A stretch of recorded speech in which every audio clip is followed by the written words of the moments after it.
नमस्कार बच्चों, स्वागत है आज की कक्षा में। हम कुंवर नारायण जी की एक कविता पढ़ चुके हैं। ठीक है, जो कविता के बहाने कविता थी इनकी, है ना, उसको हम पढ़ चुके हैं। उसमें हमने देखा कि इन्होंने जो कविता है उसकी तुलना पहले फूलों से की, फिर उन्होंने इसकी तुलना चिड़िया से की, लेकिन उन दोनों के साथ इसकी तुलना सही तालमेल नहीं खाती है। उन्होंने बताया क्योंकि ये क्या है, क्षणिक है। कुछ समय के बाद इनका जो सुगंध है, इनका जो सौंदर्य है वो क्षणिक होता है, कुछ समय के बाद इनका जो सौंदर्य है वो समाप्त हो जाता है। लेकिन कविता की तुलना एक बच्चे से करते उन्होंने बताया कि हाँ बिल्कुल, कविता जो है एक बच्चे की भांति होती है, बच्चे की तरह होती है।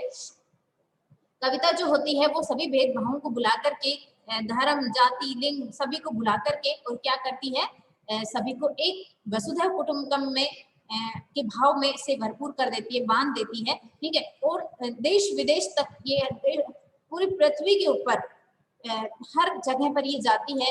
इसके लिए कोई सीमाएं नहीं है, और चाहे कभी भी पढ़ी जाए, कितने भी वर्षों के बाद क्यों ना पढ़ी जाए, इसकी महक, इसका स्वाद, इसकी गंध ये कुछ भी समाप्त नहीं होती है।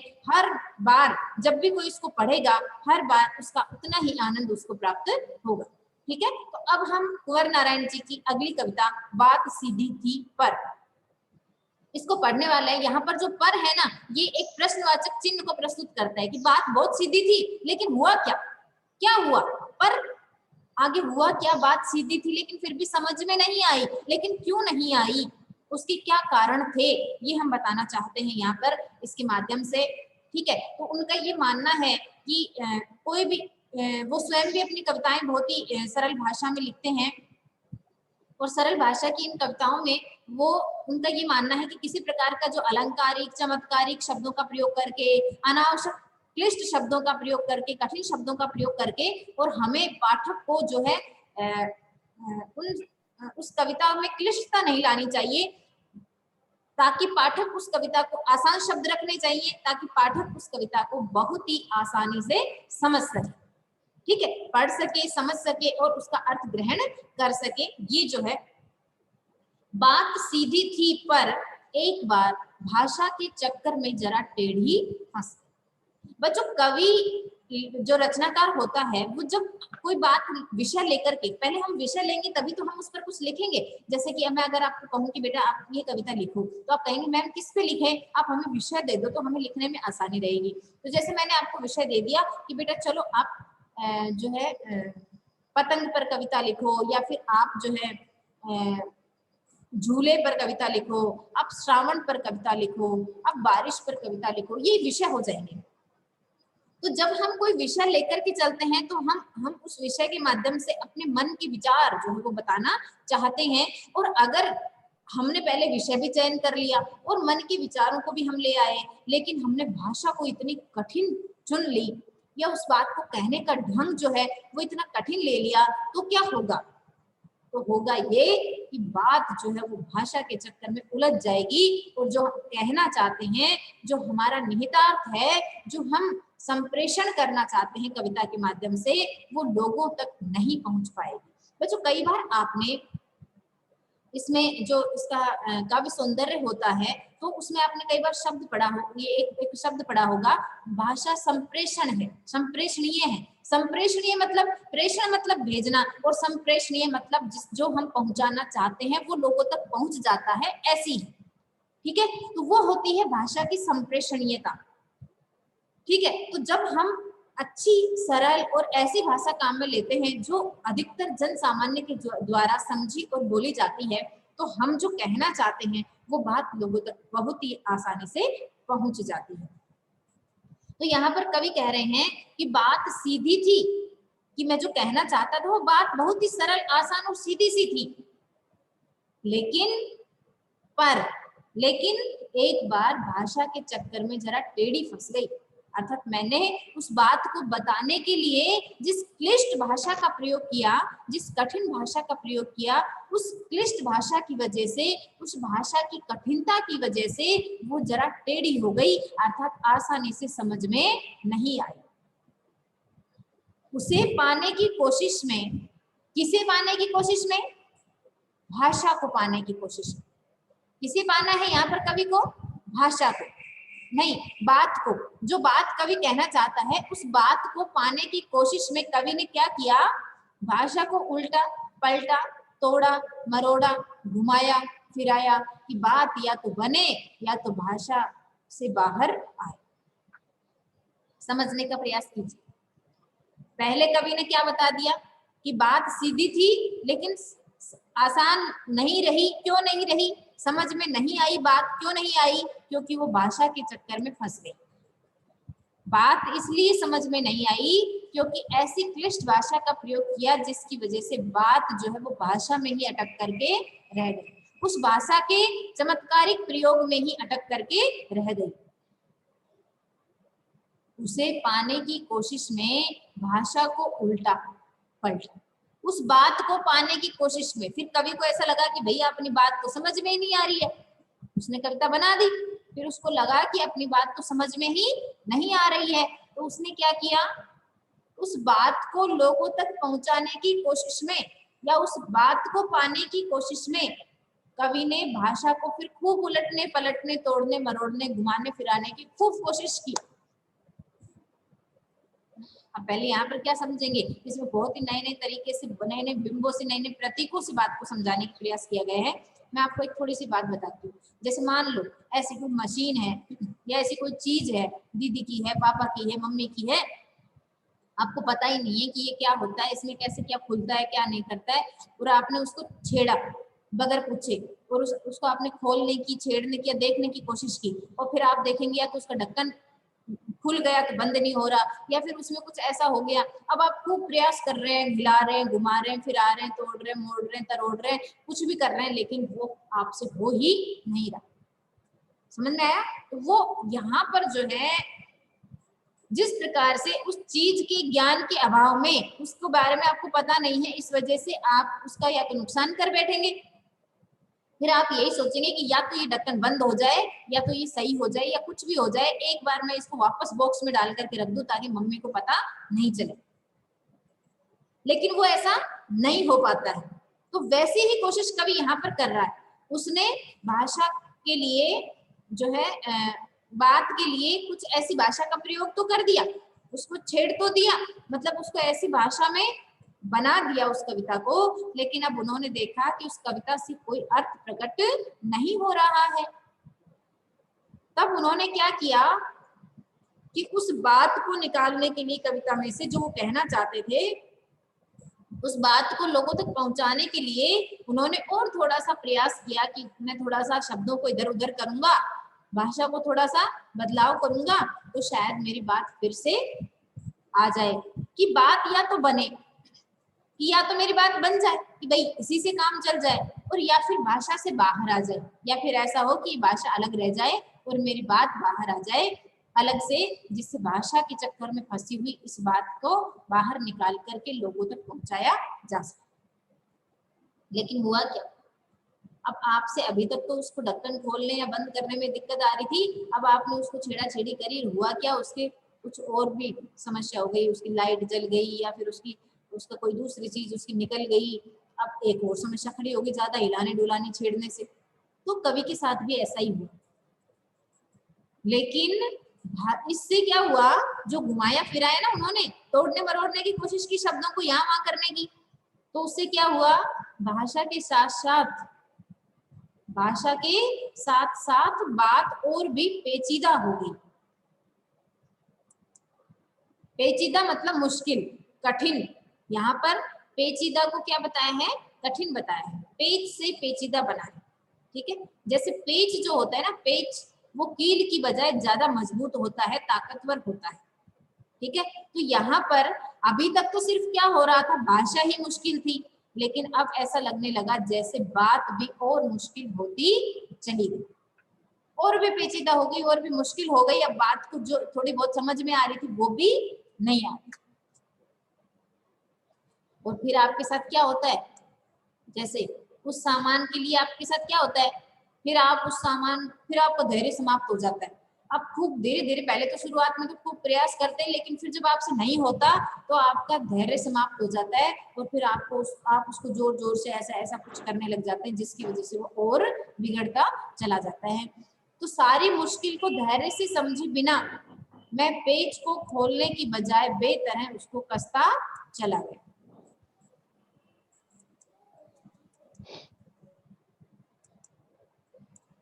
कवि क्या कह रहे हैं कि अब उनका धैर्य समाप्त हो गया। बहुत देर तक तो उस बात को निकालने की कोशिश करते रहे, लेकिन अब उनका धैर्य समाप्त हो गया। तो सारी मुश्किल को धैर्य से समझे बिना मैं पेज को खोलने के बजाय उसको बेतरह से कसता चला जा रहा था। अब कवि ने क्या किया, बात को धैर्य से नहीं समझा, आराम से, ये नहीं थोड़ा आराम रखें, थोड़ी सावधानी रखें और फिर धीरे धीरे उस काम को करें, सुलझाएं। जैसे आप कोई नट खोल रहे हो, कोई नट वो कर रहे हो, पेज खोल रहे हो और फिर आपसे नहीं खुलता, वो खुलता नहीं है, तो फिर आप क्या कर देते हो, ना खुल रहा है ना कुछ और कर रहा है, तो फिर आप उसको कसने लगते हो, तो उसकी चूड़ी मर जाती है।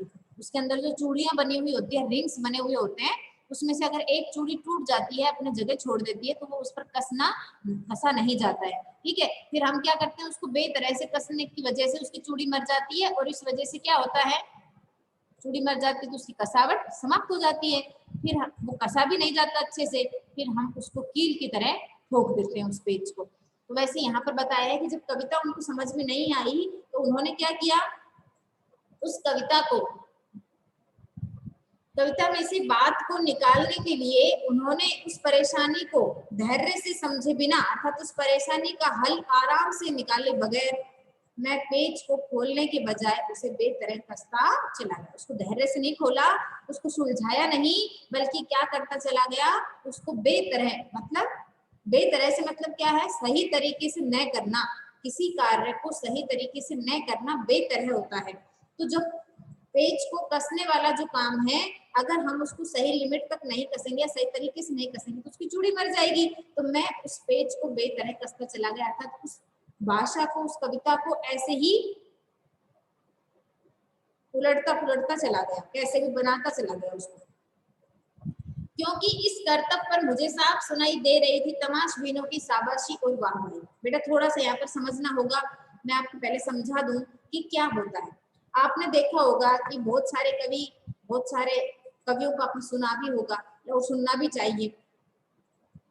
तो वो लोग क्या करते हैं, सिर्फ लोगों की तालियां बटोरने के लिए ऐसे चमत्कारिक और ऐसे शब्दों का प्रयोग करते हैं जिनका कोई सिर पैर नहीं होता, उनकी बातों से कोई अर्थ नहीं निकलता। आपने बहुत सारे ऐसे कवि देखे होंगे जिनकी बातों का कोई अर्थ नहीं निकलता, लेकिन सिर्फ लोगों की वाहवाही और तालियां लूटने के लिए, सिर्फ लोगों का मनोरंजन करने के लिए वो ऐसे चमत्कारिक और उलझुल शब्दों का प्रयोग करते हैं जिससे लोग तालियां तो बजाते हैं लेकिन उनको कुछ समझ में नहीं आता, क्योंकि उसमें से कुछ सारगर्भित अर्थ निकलता ही नहीं है।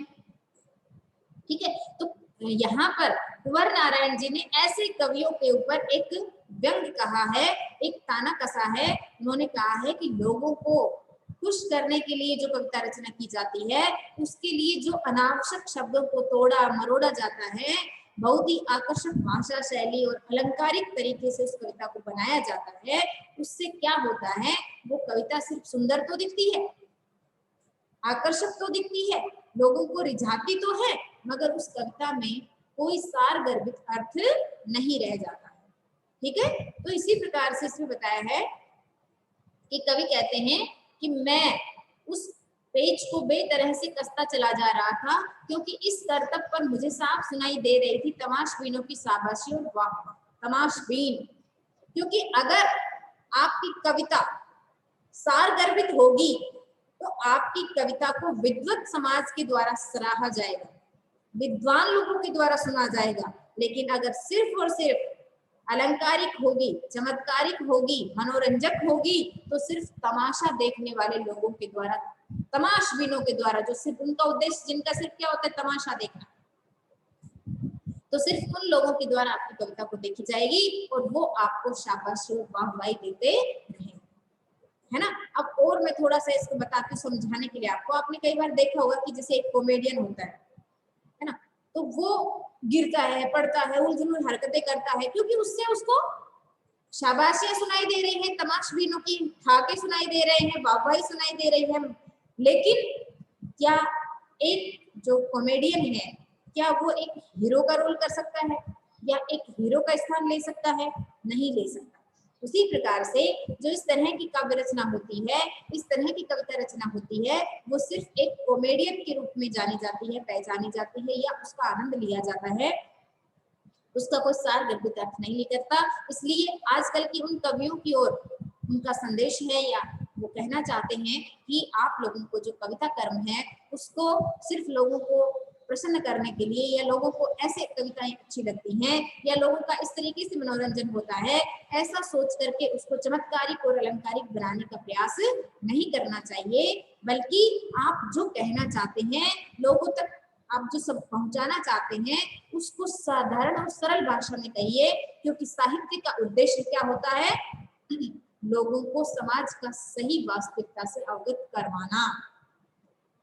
और अगर आप ऐसा नहीं कर पा रहे हैं, लोगों तक बात को सही ढंग से नहीं पहुंचा पा रहे हैं, तो फिर आप कवि कर्म से विमुख हो रहे हैं। ठीक है, इस प्रकार से आखिरकार वही हुआ। अब कवि कहते हैं कि भाई ठीक है, उसने ऐसा किया, लोगों की शाबाशियां तो उसको मिल रही थी। जैसे आप देखते हैं कि वो जो कॉमेडियन है वो गिरता है, अब वो गिरता है, चढ़ता पेड़ पे, या फिर कोई उलझुल जुलूल हरकतें करता है, तो हमें मजा खूब आता है उसको सुनने में। तो वैसे ही कवि की उन चमत्कारिक शब्दावली को सुन करके आनंद तो खूब आ रहा है, मजा तो खूब आ रहा है, लेकिन उससे सार गर्भित अर्थ कुछ भी नहीं निकल। तो कवि कहते हैं कि आखिरकार वही हुआ जिसका मुझे डर था। क्या डर था और क्या हुआ? भाई हम आप भी, जैसे मान लो मैंने उस सामान की आपको बताया कि अगर किसी वस्तु के बारे में, किसी मशीन के बारे में आपको पता नहीं है, आप उसको छेड़ने लगे और आप उसको जबरदस्ती छेड़ेंगे, करेंगे, ये करेंगे, वो करेंगे, तो क्या हुआ, क्या होगा? वो या तो टूट जाएगा या आपसे होगा नहीं, कुछ ना कुछ नुकसान हो जाएगा। ठीक है, आखिरकार वही हुआ जिसका मुझे डर था। कभी कहते हैं कि इतना जोर जबरदस्ती करने की वजह से वही हुआ जिसका डर था, और ऐसी जोर जबरदस्ती करने से बात की चूड़ी मर गई। अर्थात कवि जो कहना चाहता था वो बात क्या हो गई? प्रभावहीन हो गई। उस बात का अर्थ समाप्त हो गया, उस बात का प्रभाव समाप्त हो गया, और बात की चूड़ी मर गई। चूड़ी मरना मतलब अर्थहीन हो जाना, प्रभावहीन हो जाना। बात कैसी हो गई? प्रभावहीन हो गई, और वह भाषा में बेकार घूमने लगी। अब उस बात का कोई अर्थ ही नहीं बचा था, अब सिर्फ उस भाषा का, चमत्कारिक शब्दों का, इन्हीं का खजाना बन करके वो कविता रह गई थी। कवि उसके माध्यम से जो संदेश लोगों तक पहुंचाना चाहता था, वो तो अब उस कविता के माध्यम से कुछ पता ही नहीं चल रहा। तो बात की चूड़ी मर गई, अर्थात बात प्रभावहीन हो गई और भाषा में बेकार ही घूमने लगी। हार कर मैंने उसे कील की तरह उसी जगह ठोक दिया। फिर कवि ने सोचा जैसे भी है इसको जाने दो, जैसे बन गई, जैसे बन जाने दो, और उन्होंने उसको जैसा कि जैसा छोड़ दिया। उन्होंने आगे उसमें प्रयास करना बंद कर दिया।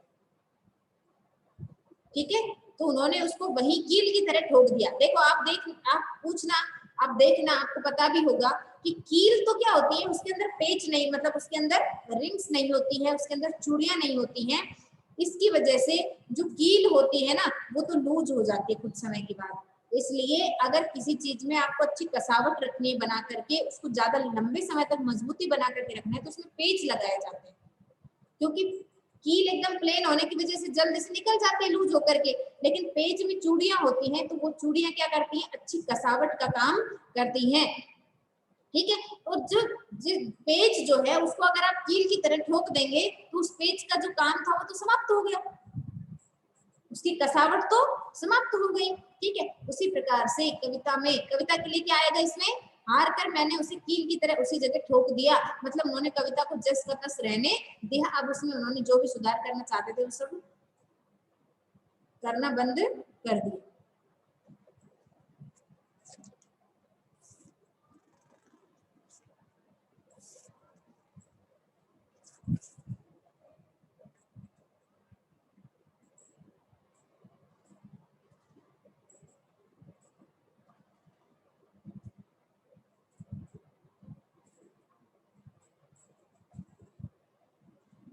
इसमें तो इसका पेज ही नहीं है, आगे का, आगे की कविता ही नहीं है।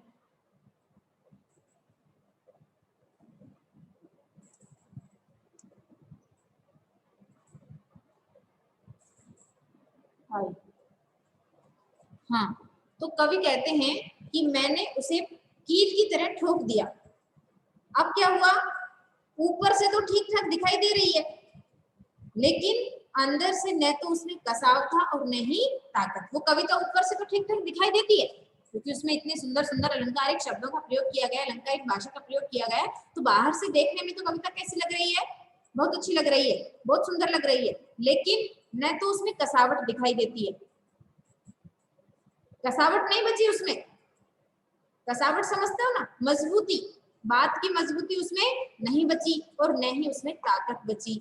बात ने, अब जो बात थी ना, अब भाषा, अब उस कविता में बात का तो कोई अर्थ बचा ही नहीं। उस कविता के माध्यम से कवि जो कहना चाहता था वो तो समझ में ही नहीं आ रहा। तो अब जो वो बात थी जिस वजह से कविता लिखी गई थी वो बात तो व्यर्थ हो गई। अब उस बात को गुस्सा आया और उस कवि की नादानी पर हंसी भी आई। तो उस बात ने, जो बात इतने समय से कवि की पकड़ में नहीं आ रही थी, वो बात स्वयं आई कवि के पास। ध्यान देना, कवि ने जो बात कही है यहाँ पे उसमें मानवीकरण कर दिया कि उस बात ने एक शरारती बच्चे की तरह कवि से क्या कहा। बात ने जो एक शरारती बच्चे की तरह मुझसे खेल रही थी, मुझे पसीना पोंछते देख करके पूछा, क्या तुमने भाषा को सहूलियत से बरतना कभी नहीं सीखा।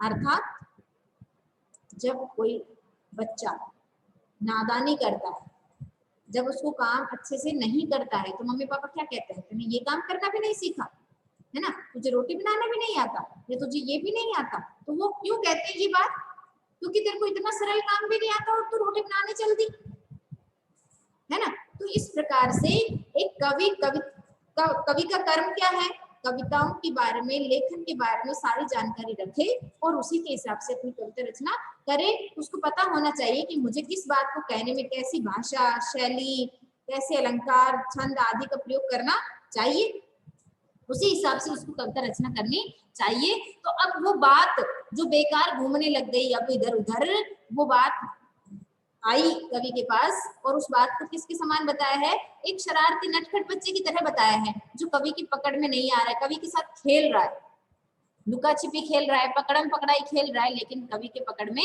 नहीं आ रहा। तो वह बात जो एक शरारती बच्चे की तरह इतनी देर से कवि के साथ खेल रही थी, मुझे पसीना पोंछते देखकर पूछा, पसीना आ गया कवि को, किसमें, उस कविता कर्म में, है ना।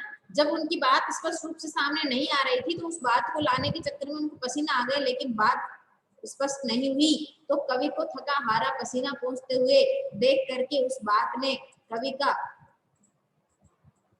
मजाक उड़ाते हुए पूछा, क्या तुमने भाषा को सहूलियत से बरतना कभी नहीं सीखा, कि क्या तुम्हें ये भी नहीं पता, सहूलियत से बरतने से क्या तात्पर्य है, सही ढंग से प्रयोग करना।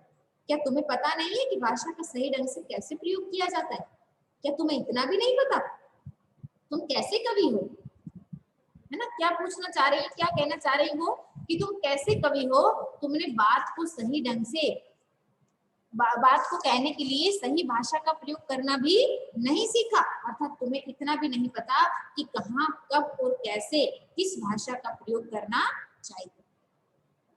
तो आशा करती हूँ आप लोगों को ये पाठ समझ में आ गया होगा।